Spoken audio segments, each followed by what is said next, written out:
चलो देख लो।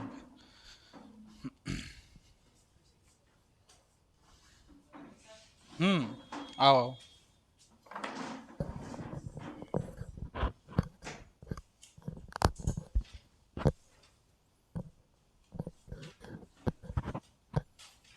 चलो, आज 19वां दिन है और ये चैप्टर चल ही रहा है 12, है ना।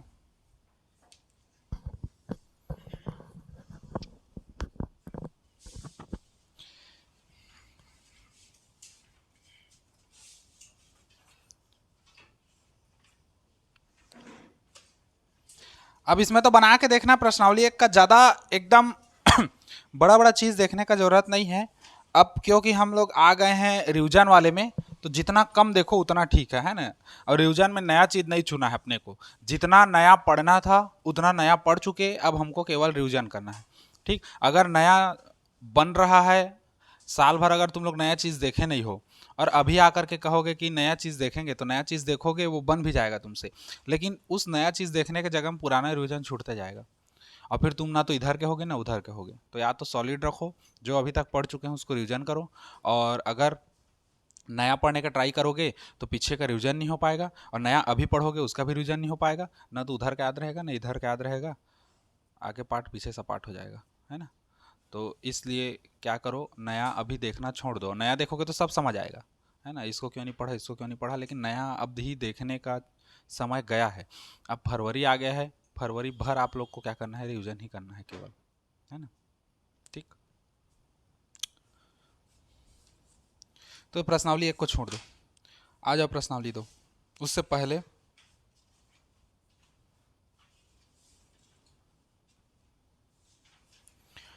प्रमेय 6 को देख ले रहना, है ना। अब सबको नहीं बताऊंगा, प्रमेय 6 देख लिए रहना, पहले का बता चुका हूं इसलिए। किसी वृत्त की बराबर जीवाएं केंद्र से समान दूरी पर होती हैं, है ना। इस प्रमेय को भी देख लिए रहना। और इस प्रमेय से रिलेटेड एक उदाहरण है, उदाहरण 7 है। देखो, एक वृत्त की त्रिज्या 20 सेंटीमीटर है, दो बराबर और समांतर जीवाओं के बीच की दूरी 24 सेंटीमीटर है, जीवा की लंबाई ज्ञात कीजिए बोला है ना। ये हम लोग का जो उदाहरण 7 है, ये 2020 में आया था, तीनों सेट में, ए बी सी तीनों में आया था, है ना। तीनों सेट में आया था। अब ये अदर सब्जेक्ट जैसा नहीं है, जैसे हम लोग का इंग्लिश हो गया और क्या कहते हैं विज्ञान हो गया, संस्कृत हो गया, है ना, उस सामाजिक ज्ञान हो गया, उस सब्जेक्ट जैसा नहीं है। उसमें क्या होता है, क्वेश्चन बार बार रिपीट होते हैं। इसमें क्वेश्चन रिपीट नहीं होता, पैटर्न वही रहता है, पैटर्न रिपीट होता है। तो एक बार पैटर्न को पकड़ो, क्वेश्चन बदलता है, तब भी हम लोग का उसी पैटर्न से बनेगा, है ना। जैसे अभी दे दिया है, एक वृत्त की त्रिज्या 20 सेंटीमीटर है और दो समांतर और बराबर जीवाओं के बीच की दूरी 24 सेंटीमीटर है। पैटर्न यही रहेगा, बस शब्दों को चेंज कर देगा। मतलब जो 20 सेंटीमीटर है उसको मान लो 30 दे दिया, 24 है उसको मान लो 36 दे दिया, ऐसा करके वो चेंज कर सकता है। बाकी जो पैटर्न है वो सेम रहेगा, है ना, बनाने का तरीका हम लोग का। क्योंकि गणित में ऐसा है, बहुत सारा हम लोग के पास क्वेश्चन है जिसमें हम लोग अंक को बदल बदल कर ही ज्ञात कर सकते हैं, है ना। तो वही है। अब देखो, 7वां देख लो, इंपॉर्टेंट तो है। एक वृत्त की त्रिज्या 20 सेंटीमीटर है, तो पहले तो हम लोग एक वृत्त ले लेते हैं। एक वृत्त पहले से ही साए साए बनाना मत कर दे, चालू कर देना। अगर बोल दिया एक वृत्त की त्रिज्या 20 सेंटीमीटर है, तो ऐसे त्रिज्या बना 20 सेंटीमीटर नहीं करना है हमको। पहले देखना है कि पूरा बोल क्या रहा है। तो एक वृत्त की त्रिज्या 20 सेंटीमीटर है बोला है, दो बराबर और समांतर जीवाओं के बीच की दूरी 24 सेंटीमीटर है। मतलब दो हमको बराबर जीवा चाहिए और समांतर भी चाहिए। तो समांतर या तो ऐसे ले लो या ऐसे ले लो, जैसा भी लेना चाहो। तो ऐसे ले लेते हैं। ये दो समांतर जीवाएं माना हम लोग क्या ले लिए, ए बी, और क्या ले लिए, सी डी है ना। ये उनका केंद्र हम लोग का ओ है, वृत्त का केंद्र। ठीक, दो समांतर और बराबर जीवाओं के बीच की दूरी 24 सेंटीमीटर है। मतलब दो समांतर और बराबर जीवाओं के बीच की दूरी यहां से यहां तक का टोटल डिस्टेंस कितना है, 24 सेंटीमीटर, पूरा यहां से यहां तक का ना। ठीक, बोला है वृत्त की त्रिज्या कितनी है, 20 सेंटीमीटर। कोई सा भी ले लो, मान लो इसको अटैच कर दिया इससे, ये तो ये हम लोग का त्रिज्या बनेगा जो कितना होगा, 20 सेंटीमीटर। हो गया। हम लोग को बोला क्या है, जीवा की लंबाई ज्ञात कीजिए। ये वाला जीवा का लंबाई ज्ञात करना है। अब जीवा का लंबाई कैसे ज्ञात करेंगे, चलो बताओ।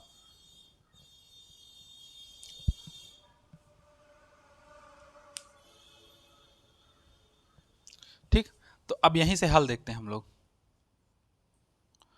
दिया है करके कर सकते हो, है ना। दिया है ओ सी बराबर कितना है 20 सेंटीमीटर। इसको भी नाम दे दो ए बी सी डी, इसको कर देते हैं ई और इसको कर दो एफ। बुक में अगर जो भी दिया है हम लोग को, बुक में दूसरा दूसरा दिया है, एल एम एन ओ दोनों ये माना है, तुम लोग चाहो तो मान सकते हो, नहीं मानोगे तब भी चल जाएगा। ई एफ कितना दिया है 24 सेंटीमीटर। अब देखो, अब ओ ई बराबर ओ एफ होगा कहां से, क्योंकि अगर किसी वृत्त में दो जीवाएं समान हैं मतलब बराबर हैं, तो उनकी केंद्र से दूरी भी क्या होगी, समान होगी, है ना। तो हम लोग यहां पर लिखेंगे, क्या लिखोगे, बराबर जीवा की केंद्र से दूरी कैसी होती है, समान होती है ना। बराबर जीवा की केंद्र से दूरी समान होती है, ठीक। अब उतना डिटेल एकदम नहीं लिख रहा हूं, ये हो गया, ठीक। ओ ई बराबर हो गया कितना, ओ एफ के, ठीक। अब हम लोग क्या करेंगे, उसका आधा निकाल देंगे, मतलब ई एफ जो है, अब देखो यहीं पर इसको समीकरण कितना मान ले, एक।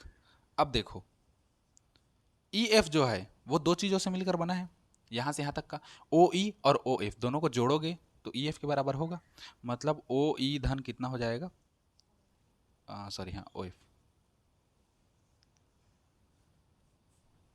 ठीक। अच्छा ई एफ बराबर, यहां से समीकरण एक से ओ ई के जगह मैं ओ एफ लिख सकता हूं, तो ओ एफ धन ओ एफ। अब यहां पर माइंड को थोड़ा सा रन कराना है, दौड़ाना है।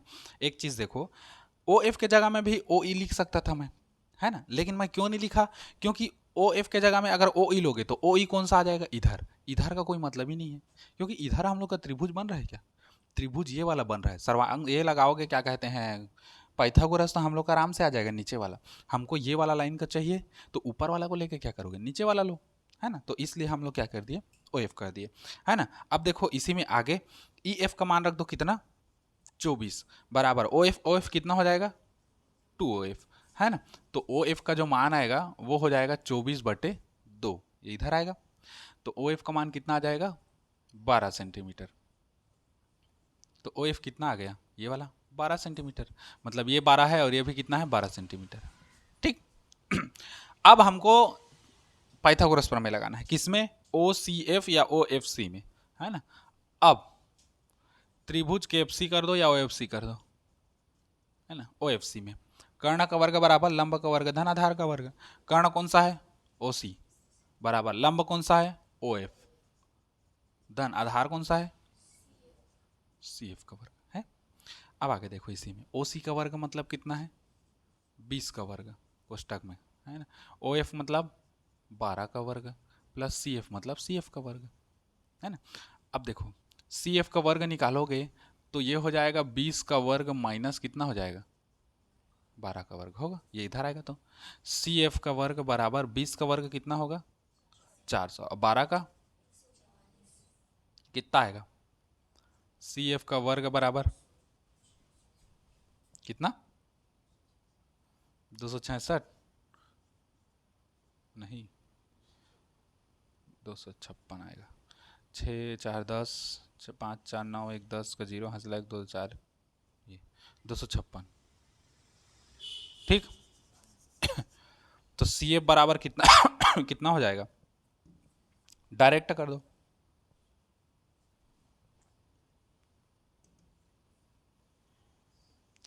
ये लास्ट कितना है 6, किसके किसके दो ठो के गुणा में 6 आता है, तो एक तो 6 छिक्का कितना आएगा 36, और किसी के में आता है, संख्या संख्या करो ना, एक एक कम एक, दो दूने 4, 3 तिया 9, 4 चौक 16 आया 6, है ना, और 5 पचे 25, 6 छिक्का 36 आया 6। मतलब ऐसा संख्या लेना है जिसके लास्ट में 4 हो या 6 हो, या तो 14 14 ले लो या 16 16 ले लो या 24 24 ले लो या 26 26, वैसा लेना है, ठीक। वो तरीका है जल्दी हमारा वर्गमूल ज्ञात करने का। कितना आएगा तो 16, हाँ हाँ देख लो कंफर्म कर लो, 6 9 और ये हो गया 16, 9 6 15 2, ठीक 16। तो ये हो गया सीधा 16, डायरेक्ट कर सकते हो, है ना। तो ये कितना हो गया 16 सेंटीमीटर। अब देखो, चूंकि त्रिभुज द्वारा जीवा पर डाला गया लंब जीवा को क्या करता है, सम द्विभाजित करता है, मतलब दो बराबर भागों में बांटता है। अतः अच्छा, हमको क्या बोला है, जीवा की लंबाई ज्ञात करने के लिए बोला है। अब ये नहीं बोला है कि कौन सा जीवा, तो चाहो तो इसको निकाल दो चाहे इसको निकाल दो, लेकिन हम लोग का इधर आया है तो इसी का निकालेंगे। अब सी डी का जो मान होगा दो गुणित कितना के बराबर होगा, सी एफ के बराबर होगा। तो सी डी का जो वैल्यू होगा वो दो गुणित सी एफ कितना आला है, 16। तो सी डी का मान 16 दूने 32 सेंटीमीटर, 36 नहीं है भाई, ठीक। ऐसी बनेगा आप लोग का गणित।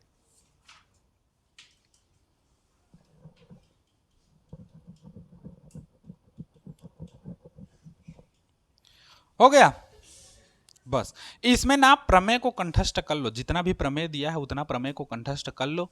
अगर प्रमेय को कंठस्थ नहीं करोगे तो फिर गड़बड़ाएगा, क्योंकि एक साइड प्रमेय देगा ही देगा, है ना। 100 में कम से कम 99.9% चांस मानो कि प्रमेय देगा, जितना भी प्रमेय है। 1% चांस, 0.01% चांस मत मानो, है ना कि नहीं, देगा करके। लेकिन अगर किस्मत खराब रहा तो वही 0.01% ही तुम लोग का बदल देता है पूरा, है ना। बाकी वो होता ही है, देता ही है ना। तो एक साइड प्रमेय क्लियर कर ले रहा हूँ, ठीक। उसके बाद प्रमेय 8 है, देख लो। वृत्त की परिधि के किसी बिंदु पर व्यास द्वारा अंतरित कोण समकोण होता है। हालांकि 4 नंबर के लायक नहीं है, लेकिन 3-4 स्टेप में वह हल होता है, तो 4 नंबर के लायक मान सकते हो। एक एक स्टेप में एक एक नंबर ऐसा करके, है ना। सिद्ध कीजिए कि क्या बोला है, वृत्त की परिधि के किसी बिंदु पर व्यास द्वारा अंतरित कोण समकोण होता है। अच्छा, इसी को घुमा के दे देता है, अर्धवृत्त द्वारा बना कोण क्या होता है, समकोण होता है। वही इच्छा है दोनों को कहने का रीजन, है ना।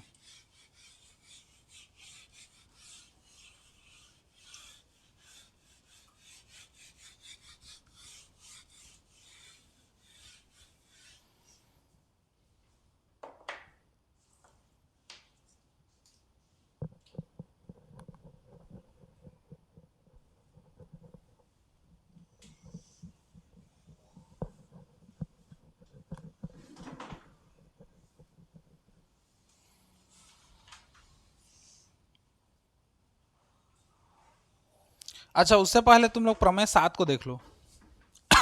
प्रमेय 7 के बेस पर बनेगा वो।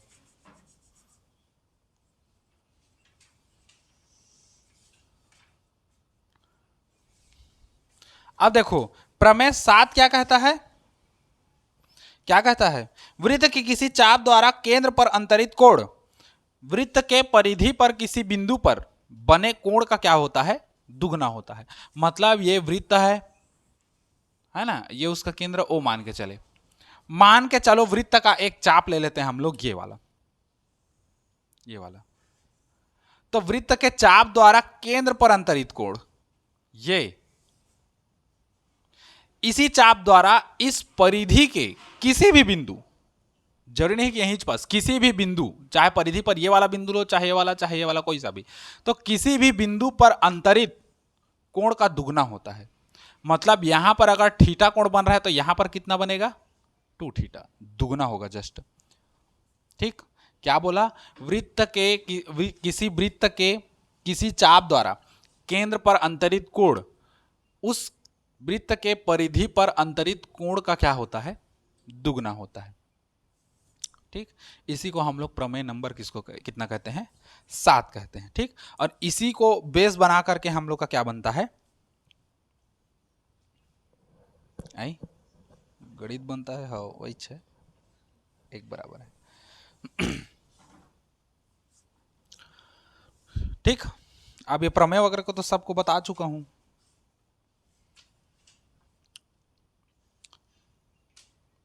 वृत्त के एक चाप द्वारा,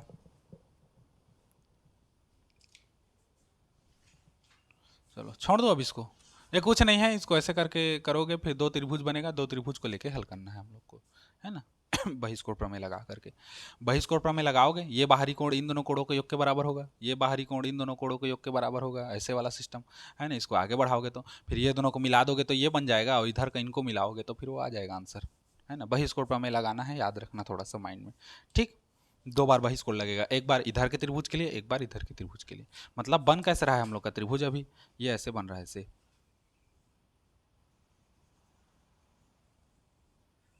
ये बन रहा है ऐसे, देखो ये इसको अगर मिला देंगे तो एक बार इधर का बहिष्कोण प्रमेय लगाना, तो इसको छोड़कर इन दोनों कोणों के योग के बराबर होगा।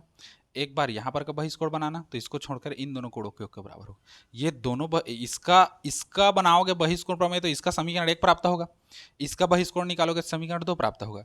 समीकरण 1 और 2 के दोनों पक्षों को जोड़ देना, तो इधर का बहिष्कोण जो निकला रहेगा वो जुड़ के यहाँ पर का बनेगा, इधर का हल करोगे तो फिर वो यहाँ पर का आ जाएगा सीधा, ठीक। डायरेक्ट आंसर है सीधा, कोई उसमें रोक टोक नहीं है, ठीक। अब प्रमेय 8 कहता है वृत्त की परिधि के किसी बिंदु पर व्यास द्वारा अंतरित कोण समकोण होता है। मतलब अगर एक वृत्त ले ले, है ना, तो वृत्त के परिधि पर किसी भी बिंदु पर, ये मान लो ये परिधि है और परिधि का बिंदु है, तो इसका अगर व्यास है ये, तो इसके द्वारा अंतरित कोण ये वाला, ये कितना होगा, समकोण होगा। तो इसी को उठा करके वहां रखना है चुपचाप, मतलब इसी के फॉर्मेट में बनेगा। जैसे इसको मान लिए ए, और इसको मान लिए बी, इसको मान लिए ओ, और इसको मान लिए क्या, सी। तो हमको ये सिद्ध करना है कि कोण ए सी बी, कोण ए सी बी का मान कितना हो जाएगा, 90 अंश, ठीक। इतना होता है हम लोग को। अब देखो समझो, माइंड लगाओ थोड़ा सा, अगर इसको हम लोग पूरा क्या मान लें, इसको हम लोग क्या मान लें, चाप मान ले वृत्त का, तो चाप द्वारा केंद्र पर अंतरित कोण तो पूरा कितने का बन रहा है, 180 का बन रहा है। मतलब कोण ए ओ बी बराबर कितना हो जाएगा, 180। सरल रेखा भी है, और इसी चाप द्वारा यहां पर कोण बन रहा है, यहां पर कोण बन रहा है ना, कौन कौन सा, ए सी बी। हम लोग क्या पढ़े, किसी चाप द्वारा केंद्र पर अंतरित कोण इस पर बने कोण का दुगना होता है। तो यहां पर भी वही होगा ना, यहां पर जो कोण बन रहा है इसका दुगना इसके बराबर होगा। मतलब कोण ए ओ बी जो है वो 2 कोण ए सी बी के बराबर होगा। मतलब केंद्र पर अंतरित कोण ए ओ बी, केंद्र पर अंतरित कोण परिधि पर बने कोण ए सी बी, इसके दुगने के बराबर होता है, ठीक। अब मान को रखो ए ओ बी कितना है, 180 अंश बराबर 2 कोण ए सी बी। तो कोण ए सी बी बराबर कितना हो जाएगा, 180, और ये इधर आएगा तो बटा 2 होगा, 2 एकम 2, 2 नहीं 18, 2 शून्यम शून्य, तो ए सी बी कितना आ गया, ठीक। 4 स्टेप में खत्म हो जाता है, ठीक। तो हम लोग कह सकते हैं कि वृत्त के परिधि पर, यह वृत्त है, वृत्त के परिधि पर या परिधि के किसी भी बिंदु पर व्यास द्वारा अंतरित कोण कैसा होता है, समकोण होता है। या इसी को कैसे बोल देता है, ऐसे, इसको मिटा देगा, किसी अर्धवृत्त द्वारा बना कोण कैसा होता है, समकोण होता है, सीधी बात, नो बकवास, ठीक। तो भी वही चाहेगा, ये अर्धवृत्त है, इसके द्वारा यहां पर बना कोण कैसा है, समकोण है, इसी को देना है, नीचे का भी कोई मतलब नहीं है, यहीं से बेस बना के बता दो सीधा, ठीक। आ सकता है इतना में।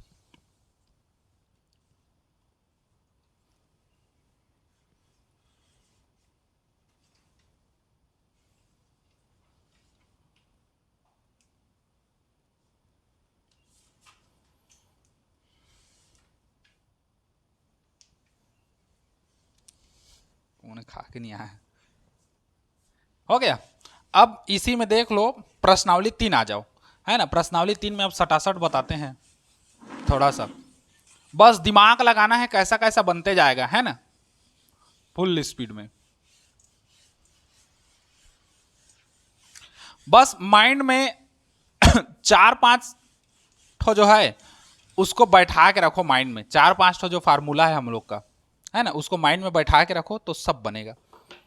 जैसे क्या क्या माइंड में बैठाना है, तो बहुत कुछ बैठाना है। पहला तो ये बैठाओ, वृत्त की बराबर जीवाएं केंद्र पर बराबर कोण अंतरित करती है, तो उसको तो भूल जाओ अभी के लिए। हम लोगों को क्या दिमाग लगाना है, अभी जो एक ठो बताया है ना, कि चाप द्वारा केंद्र पर बना कोण परिधि पर बने कोण के क्या होता है, दुगने के बराबर होता है। चाप द्वारा केंद्र पर बना कोण, शॉर्टकट लिख रहा हूं ना, परिधि पर बने कोण का दुगना। ठीक, दूसरा चीज अभी क्या देखे, अर्धवृत्त द्वारा बना कोण कैसा होता है, समकोण। मतलब व्यास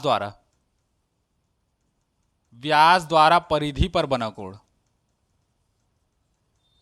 हाँ, समकोण या 90 अंश का होता है। और क्या देखे, जितना प्रमेय देखे हो ना वही इच्छा है। या तो हम लोग देखो जरूरत पड़ेगा तो लेंगे, है ना, बराबर जीवाएं केंद्र से समान दूरी पर होती है, समान दूरी पर होती है ना। और क्या देखे, यही जो बराबर जीवाएं हैं बराबर जीवा केंद्र पर समान कोण बनाती है ना, समान कोण बनाती है। ठीक, और क्या क्या प्रमेय था, कल आज करके देखे ना हम लोग। चलो जितना भी प्रमेय था आगे आते जाएगा तो हम लोग लिखते जाएंगे। ठीक, अब इतना में ही देखते हैं हम लोग। अब प्रश्नावली 3 देखो, एक्सरसाइज 3।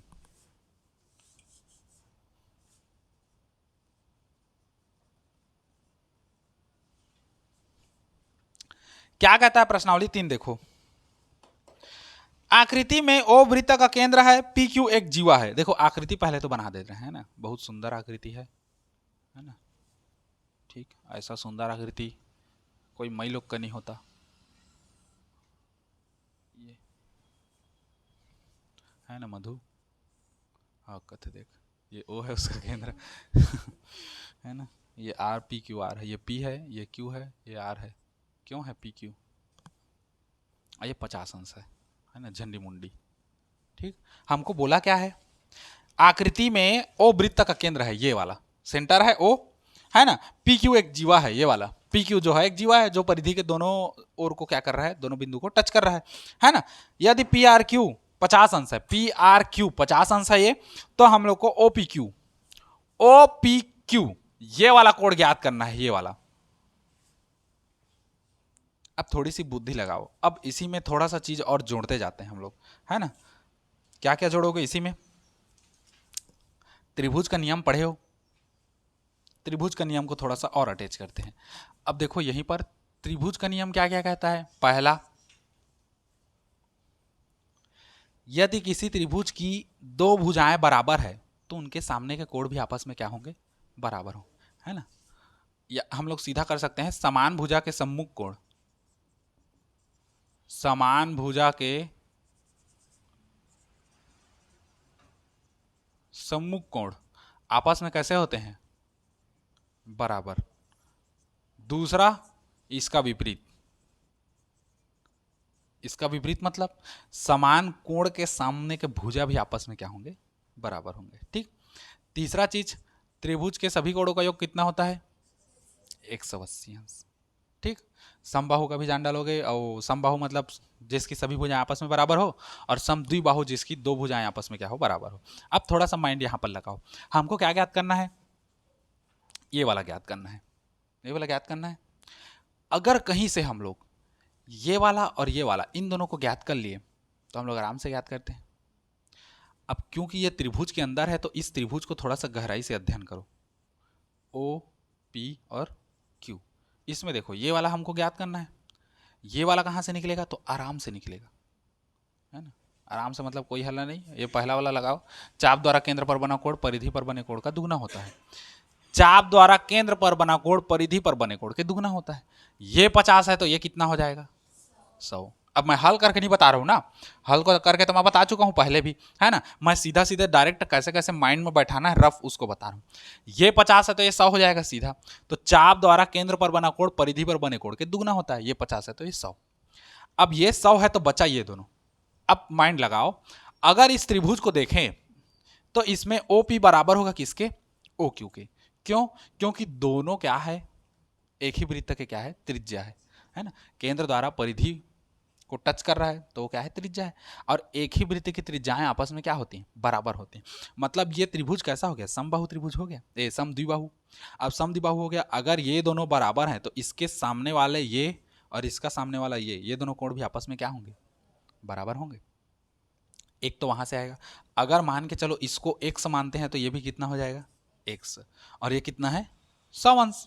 अब त्रिभुज के तीनों कोणों का योग लगाओगे तो 100 अंश धन x बराबर कितना हो जाएगा 180। x से कितना हो गया 2x, और 180 इसको लेके जाओगे तो -100, तो 2x बराबर कितना बचेगा 80। तो x बराबर 80/2, तो x का मान कितना आ गया 40। मतलब ये भी 40 होगा और ये भी 40 होगा। अब हमको OPQ बोला है, तो OPQ कोण OPQ बराबर कितना हो जाएगा 40 अंश। ठीक, अब सबको जमाना, तुम लोग जमाने का तरीका तो मैं बता चुका हूँ, है ना, कैसे कैसे जमाना है उसको। पहले तो इसके लिए देखना, इसके लिए ये वाला नियम लगाना, पहले चाप द्वारा केंद्र पर बना कोण परिधि पर बने कोण के दुगना होता है, तो इसलिए ये हो जाएगा 100। एक कंडीशन हुआ। दूसरा कंडीशन लोगे त्रिभुज, त्रिभुज OPQ में कौन सा लगाओगे, किसी वृत्त की एक ही वृत्त की त्रिज्याएं आपस में क्या होती है बराबर होती है। इसको लिख दे रहा हूं, चलो, एक ही वृत्त की त्रिज्या क्या होती है बराबर होती है, आपस में बराबर होती है। ठीक, तो बराबर होती है तो ये दोनों बराबर हो जाएगा। अब ये दोनों बराबर होगा तो समान भुजा के सम्मुख कोण भी आपस में क्या होते हैं बराबर होते हैं, तो ये दोनों बराबर होगा। फिर उसके बाद लगाओगे त्रिभुज के तीनों कोणों का योग, सीधा हम लोग का ले आएंगे। ठीक, अब एक चीज बना इससे, अब दूसरा देख लो उसी में।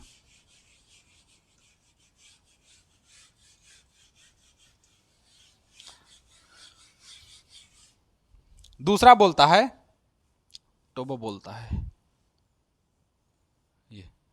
ये केंद्र है O, है ना, एक इधर से भागेगा एक उधर से भागेगा, वैसी है ना। ये सी के द्वारा यहाँ बन रहा है ऐसे, और ये अटैच है यहाँ। ठीक, भले कुछ समझ ना आए चित्र, लेकिन चित्र चित्र है। AB और ये वाला क्या है हम लोग का Q है। ठीक, अब ये 50 कैसे कैसे दिया है, ये वाला 50 है, ये वाला अपना, ये वाला 50 अंश है, और ये वाला कितना है 70 अंश है, 75 है। ऊपर में क्या है P है। ठीक, हमको ज्ञात क्या करना है, आकृति में PBO का मान ज्ञात कीजिए। PBO ई वाला, तो अब देखो ये भी त्रिभुज के अंदर है। अब त्रिभुज के अंदर है तो त्रिभुज में तीनों कोणों को 180 होता है। अगर कहीं से हम लोग इस कोण को ले आए तो ये वाला कोण आराम से निकल जाएगा।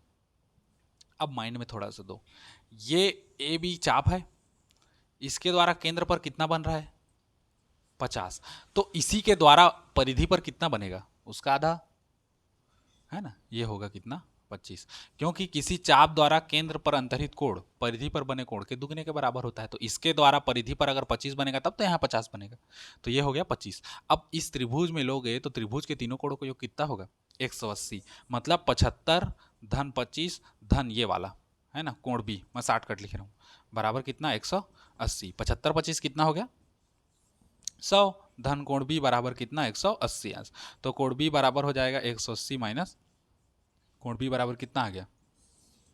ठीक, ऐसी बनेगा। उसके बाद अगला देख लो, तीसरा। बस इसमें ना माइंड को सेट करना, इतना को याद रखो, फिर इतना को लगा के देखो, कहीं कोई भी क्वेश्चन गणित का कहीं नहीं जाएगा। अगला क्या कहता है, देखो, आकृति में एक का मान ज्ञात कीजिए यदि O वृत्त का केंद्र है। ये ऐसे करके O दे दिया है, इसमें O वृत्त का केंद्र है, यहां से एक सरारा करके निकला है ना, और एक यहां से ऐसे आया है और यहां जाके टुचुक से घुस गया है।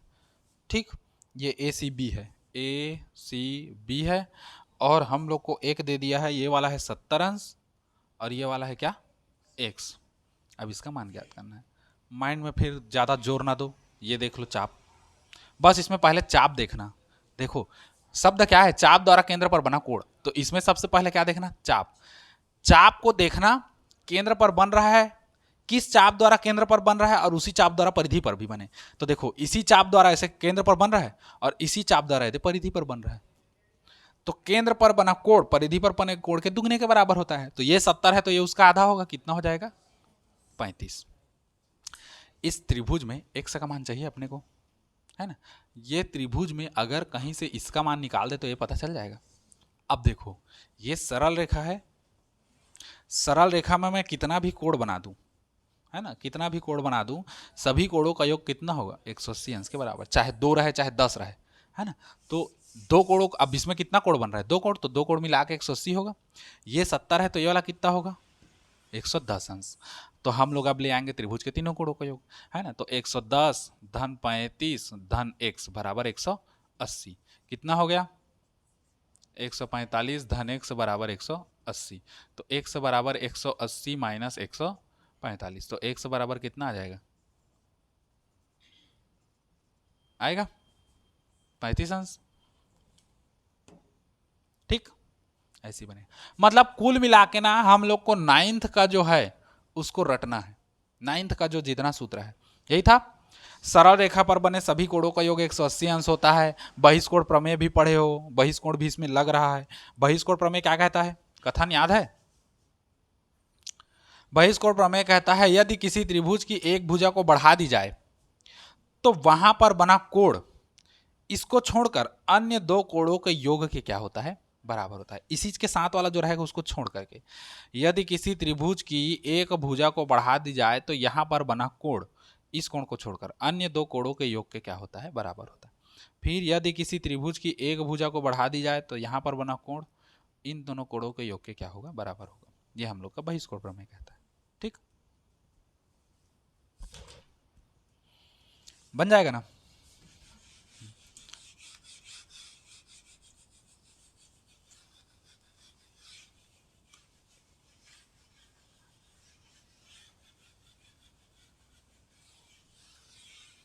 उसके बाद अगला देख लो।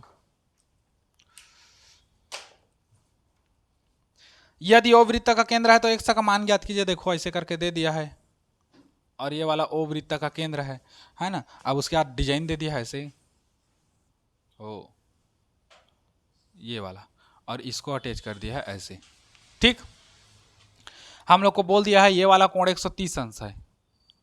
ठीक, उसके बाद दे दिया है ये वाला कोण x है, और बोल क्या रहा है हम लोग को? x का मान ज्ञात करना है। ठीक, x का क्या करना है?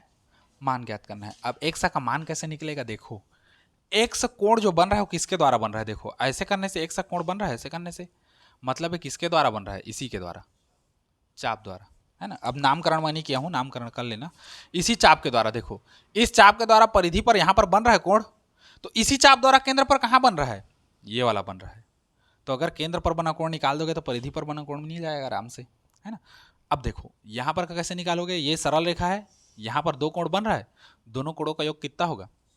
180। ये 130 है तो ये कितना हो जाएगा? 50। अब इसी चाप द्वारा यहां पर 50 बन रहा है, तो उसका आधा तो ये बनेगा, क्योंकि ये दुगना बनता है हमेशा केंद्र वाला, और ये वाला आधा बनता है उसका। तो ये 50 है तो ये कितना हो जाएगा? सीधा 25 अंश आ गया, x का मान 25। ठीक, बस वो शब्द को जमाना है। ठीक, अब इसमें का बना के देखोगे, अब क्या बताऊंगा सबको, सब सरल है ना। ठीक, अब इसमें का बना के देखना।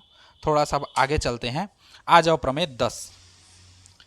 सिद्ध कीजिए कि चक्री चतुर्भुज के सम्मुख कोणों का योग कितना होता है? 180 अंश होता है। ठीक, मतलब प्रमेय 10 है ये, और ये सबसे इंपॉर्टेंट है प्रमेय 10।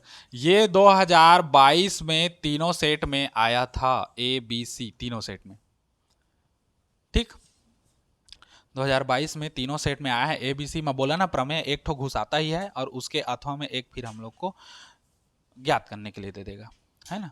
तो इसीलिए बोल रहा हूँ प्रमेय को रट लो। देखो 2021 में भी 2021 तो कोरोना था, 2020 में भी आया था प्रमेय, है ना, ए बी सी तीनों में। और ये 2022 में भी आया है ए बी सी तीनों में, 2023 में भी आया है एक ठो, है ना, 24 में भी चांस है आने का। ठीक, जब वो पैटर्न को बना के रखा है तो एक प्रमेय याद करने में क्या जाता है अपना। 10 ठो प्रमेय है नहीं नहीं में, और 10 ठो में कम से कम एक ठो तो आएगा ही, और 10 का 10 सरल है ना। छोटा छोटा है, छोटा छोटा स्टेप में बन जा रहा है, तो कंठस्थ कर लो। 4 नंबर का फिक्स हो जाएगा हम लोग का, 3-4 नंबर का। ठीक, प्रमेय 10 क्या कहता है? 2022 में आया था, है ना। सिद्ध कीजिए कि चक्री चतुर्भुज के सम्मुख कोणों का योग कितना होता है? 180 अंश होता है। ये चक्र है, तो इसमें हम लोग क्या बना देंगे? चतुर्भुज। अब जरूरी नहीं है कि चतुर्भुज ऐसा डब्बा ही बने, वो किसी भी शेप में हो सकता है। ठीक, चाहो तो ऐसा खेबड़ा टाइप का हो सकता है ये। ठीक, अपने को उससे मतलब नहीं है अपने को चक्री चतुर्भुज से ही मतलब है। ये चक्री चतुर्भुज के सम्मुख कोणों का योग 180 अंश होता है। मतलब यहाँ और यहाँ फलिया के 180 अंश, और यहाँ इन दोनों का योग करोगे तो कितना आएगा? 180 अंश, ठीक है ना। तो चक्रीय चतुर्भुज के सम्मुख कोणों का योग कितना होता है, 180 अंश होता है। ये सिद्ध करना है तो आराम से सिद्ध कर सकते हो, है ना, कोई दिक्कत नहीं है। इसमें दिया है देखो,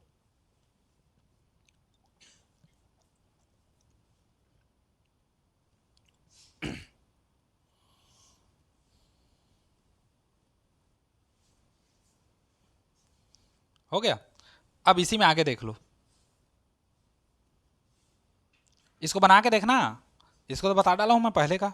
प्रमेय सबको तुम लोग को पहले से पढ़ा डाला हूं तो इसीलिए उसको नहीं करा रहा हूं, है ना, रिवीजन में। और रिवीजन में आप लोग खुद करना उसको। अब आ जाओ आगे, प्रश्नावली 4।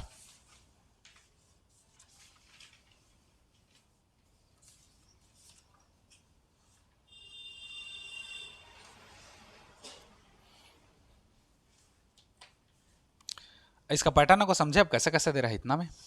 देखो, एक साइड हम लोग का प्रमेय देता है, एक साइड कुछ और दे देता है ना। 2022 में क्या दिया है, 2020 में क्या दिया था,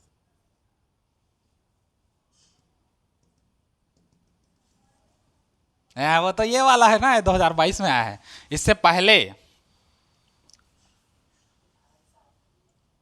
उदाहरण 7 दिया था और उसके अथवा में क्या दिया था, एक प्रमेय दिया था, ठीक। तो प्रमेय एक साइड आया, एक साइड उदाहरण आया।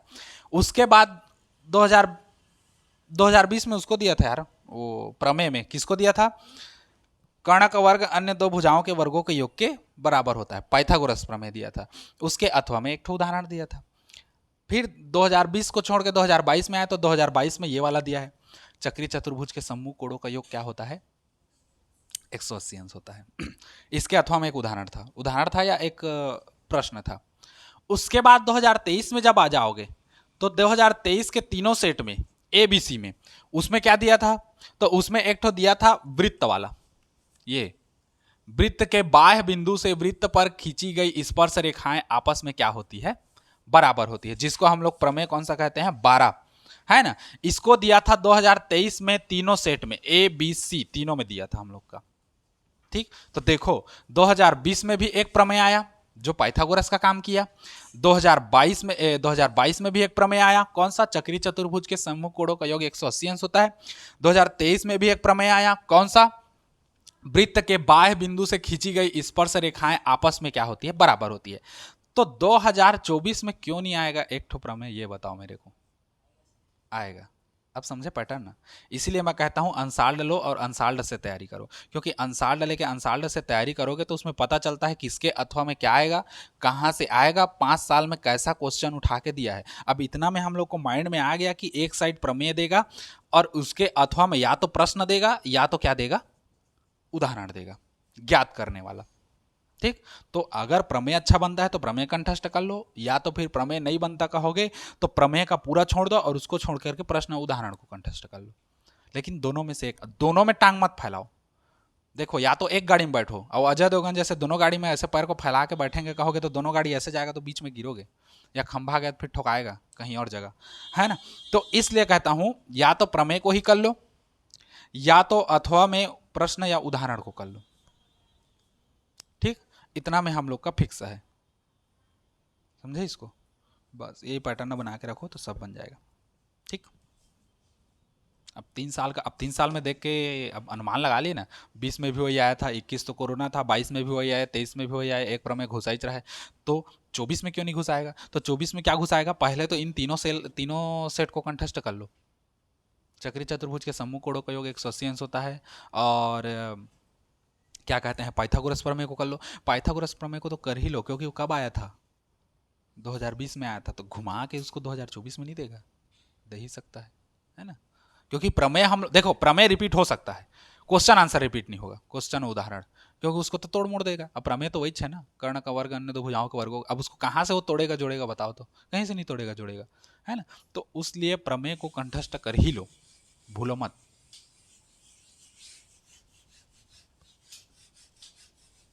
इसलिए बोलता हूँ अनसाल्ड ले लो, अनसाल्ड लेकर तैयारी करो। अनसाल्ड अभी अब नया चीज छूना बंद कर दो और जितना हो सके पूरा परीक्षा बोध को रटो, क्योंकि वो पैटर्न हिसाब से होता है परीक्षा बोध, है ना। तो इधर उधर को छोड़ दो, परीक्षा बोध से ही अब पढ़ना चालू करो। नोट्स अगर बनाया हो तो नोट्स से भी पढ़ो, तब पढ़ो जब परीक्षा बोध का क्वेश्चन आंसर समझ ना आए तब, है ना। बाकी अगर हो सकता है परीक्षा बोध से ही पढ़ लो, है ना। अब वही पैटर्न है हम लोग का। अब एक महीना में तुम लोग क्या चीज़ नया पकड़ोगे, कुछ चीज़ नया नहीं पकड़ोगे।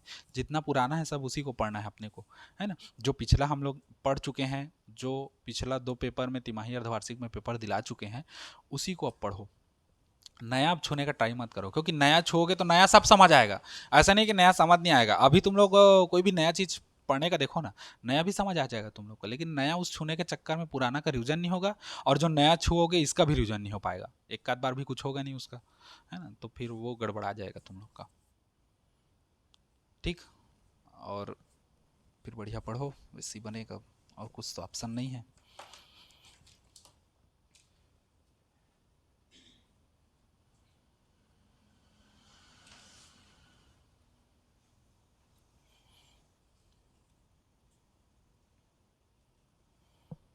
हो गया।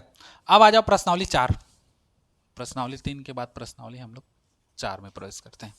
प्रश्नावली 4 का पहला क्वेश्चन क्या देखता है, ये है हम लोग का, ऐसे करके ये ए बी है और ये क्या है सी डी है, और इसमें वो ऐसे पैक कर दिया है, और ये वाला दे दिया है कितना 80 अंश, ठीक। तो अब बोलता है दी गई आकृति में ए बी समानांतर है किसके, सी डी के। ये ए बी जो है समानांतर है किसके, सी डी के, और डी ए बी 180 अंश है। तो चतुर्भुज के शेष अंतः कोणों का मान क्या करना है, ज्ञात करना है। तो देखो ये 80 अंश है तो ये कितना हो जाएगा, 100 होगा भाई। चतुर्भुज के समूह कोणों का योग कितना होता है, 180 होता है। ये 80 है तो ये कितना हुआ, 100। ये दोनों भी मिलाकर के कितना होगा, 180। लेकिन ज्ञात कैसे करेंगे, तो अब आएगा कौन सा गणित, नौवीं का है। एक ही ओर के अंतः कोणों का योग कितना होता है, 180। अगर दो समान रेखाएं हैं, उसको कोई अन्य रेखा काट रही है, तो जहां ऐसा सी बनता है, सीधा सी या उल्टा सी, या ऊपर वाला सी या नीचे वाला सी, तो एक ही ओर के अंतः कोण कहलाता है। ये अंदर का कोण है, एक ही ओर के अंतः कोणों का योग कितना होता है, 180।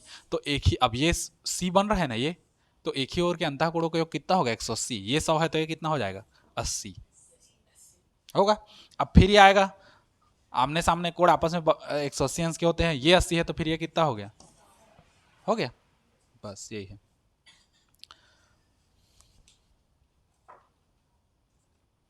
उसके बाद ये सब बना के देखना। ये तीसरा देख लो,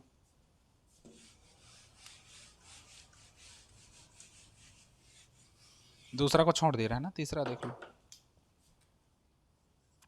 तीसरा क्या कहता है, पहले तो चित्र बना दूंगा, भोंकवा जाता हूं मैं।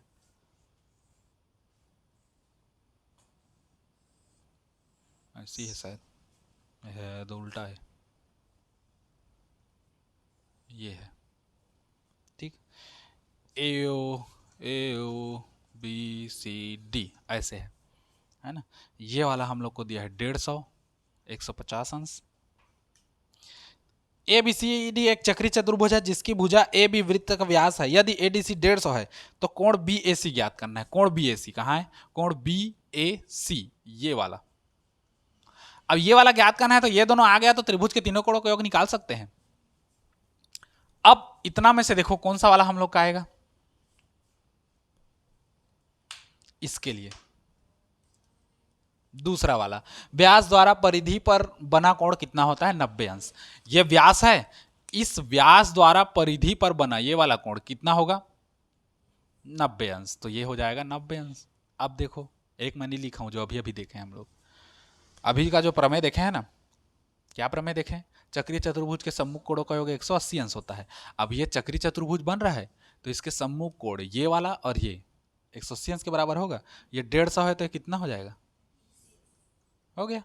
अब त्रिभुज मिल गया, त्रिभुज में तीनों कोणों का योग 90 30 है, इसको निकाल दो। 9 3 कितना हो गया,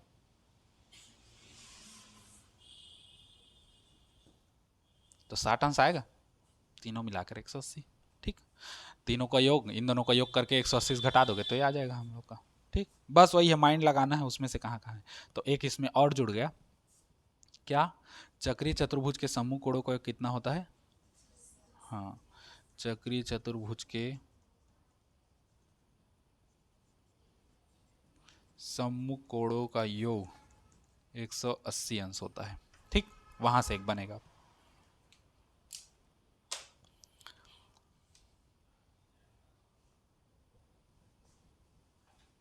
वैसे ये वाला है, दी गई आकृति में एक सकमान ज्ञात कीजिए। वो कैसे दिया है? ऐसे दिया है, ये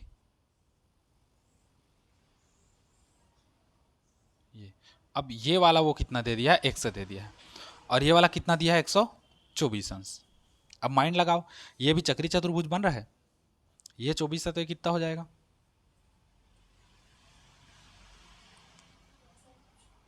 कितना?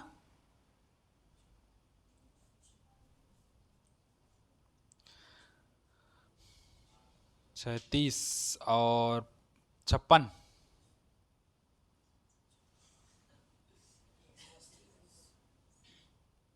होगा, होगा। अब फिर ये कितना हो जाएगा? फिर ये 124 हो जाएगा। कैसे लगा रहे हो? चलो तो बताओ। अब उसमें से कौन कौन सा यूज होगा देखो, मेरे को बताओ। एक सा का मान निकालो, मेरे को एक सा का मान चाहिए, बात खत्म। चलो थोड़ा सा माइंड अब यहीं से अब पकड़म पकड़म करते हैं। अच्छा, ये ऊपर में और है जी, सॉरी सॉरी, ये यहाँ पर और है। अब बनाओ, पहला वाला निकालो ना, ये वाला।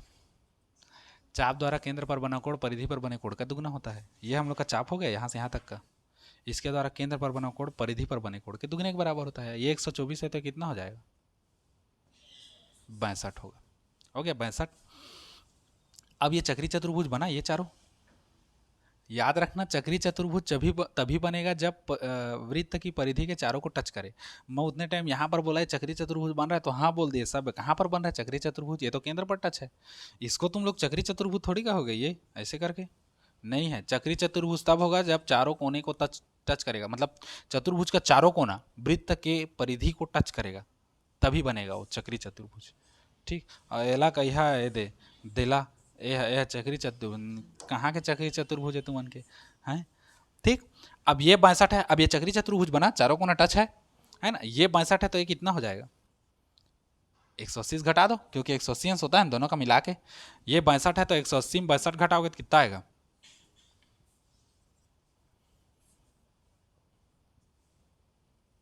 आएगा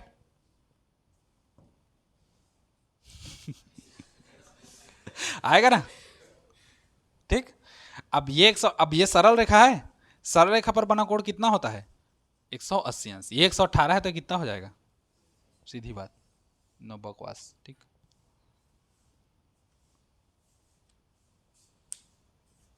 हो गया। ऐसी तो है गणित इसमें का, बना बना के देखना। अब उसके बाद हम लोग आए कन्या प्रिय थे प्रमेय 11।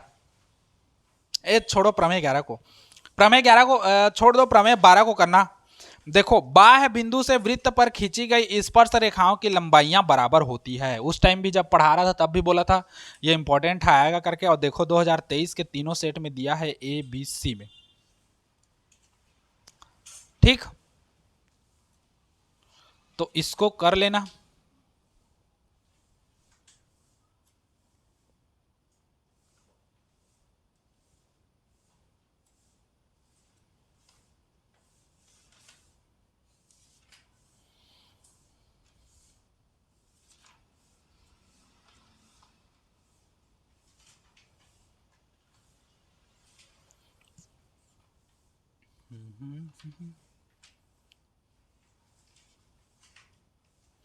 बाह्य बिंदु से वृत्त पर खींची गई स्पर्श रेखाओं की लंबाइयां बराबर होती है ना?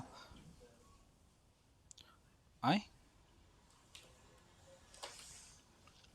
तो लंबाइयां बराबर होती है, त्रिभुज निकाल के हम लोग का बन जाएगा। ये बन जाएगा ना, है ना? ये प्रमेय बन जाएगा, तुम लोग से देख लेना, एक बार पढ़ लेना। वही दो त्रिभुज बनाए हैं, फिर दोनों को सर्वांग सम सिद्ध करना है अपने को। और सर्वांग सम सिद्ध होगा तो समान भुजा के सम्मुख कोण, सर्वांग सम त्रिभुज की संगत भुजा, है ना, या संगत अवयव कह सकते हो, उससे आ जाएगा। ठीक, और उसी के बेस पर ये इसमें का जो प्रश्नावली है, इसमें प्रश्नावली पहला, प्रश्नावली 5 का पहला दूसरा इतना को ज्यादा देख लेना, है ना। पहला दूसरा तीसरा चौथा, इतना तीसरा को करवाया हूँ ना, काटा थोड़ी हूँ। हाँ, पहला दूसरा तीसरा चौथा इतना को कर लेना और फिर छोड़ देना, उधर नहीं है हम लोग का काम का। ठीक, तो अब ये इतना में ये हम लोग का हो गया पूरा खत्म। कल जब आओगे तो हम लोग देखेंगे ज्यामिति रचना, सबसे इंपॉर्टेंट है ना, ज्यामिति रचना। किसमें का उदाहरण बोल रहा है यार, इसमें का 16-17।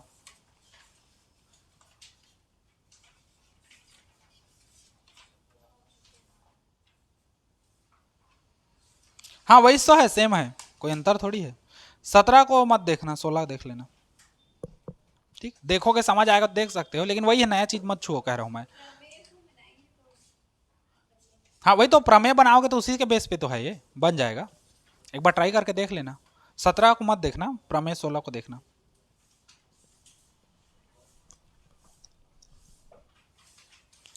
ठीक, प्रमेय 13 को मत करना, यदि पीय विवृत की छेदक रेखा हो, है ना, तो इसको तो नहीं करना है, क्योंकि आप जान रहे हो क्यों नहीं करना है ना।